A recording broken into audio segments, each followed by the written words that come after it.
कभी कभी मन में एक सवाल उठता है, क्या ये अजीब नहीं है कि हम इस दुनिया से बाहर निकलना चाहते हैं। पहले तो यही समझ में नहीं आता कि ये दुनिया बनाई ही क्यों गई और फिर हमें इंद्रियां क्यों दी गई जो हमें इस दुनिया में उलझाए रखती है। सच ये है कि इंद्रियां हमें इसलिए मिली है ताकि हम इस रचना का हिस्सा बने रहें। ये दुनिया इसलिए है क्योंकि परमात्मा चाहता है कि ये रचना चलती रहे। ये उसकी लीला है और हम इसे बाहर निकलना क्यों चाहते हैं, क्योंकि वही परमात्मा हमें अपने पास वापस बुला रहा है। अब सवाल आता है, वह हमें वापस क्यों बुला रहा है।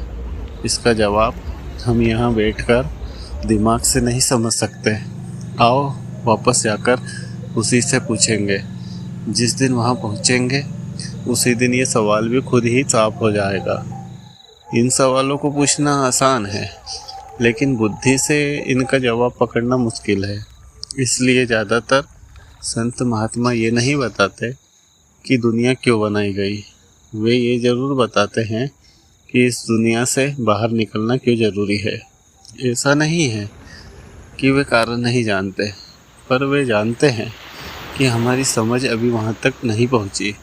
बुद्धि की एक सीमा होती है, हम उसी सीमा में रहकर हर बात समझना चाहते हैं, पर कुछ बातें उस सीमा से परे होती है।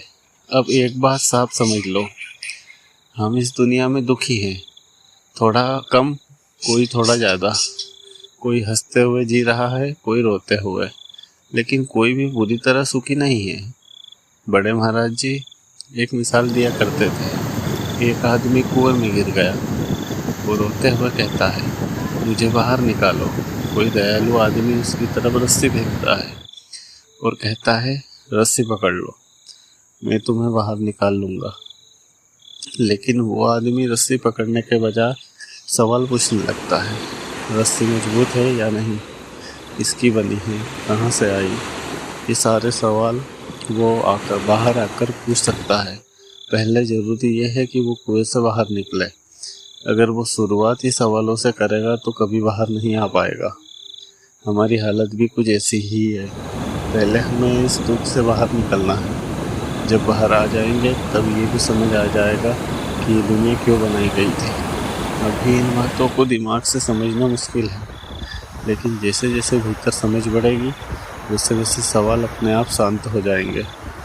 ऐसी ही और बातें जानने के लिए वीडियो में बने रहें और चैनल को सब्सक्राइब करें। धन्यवाद।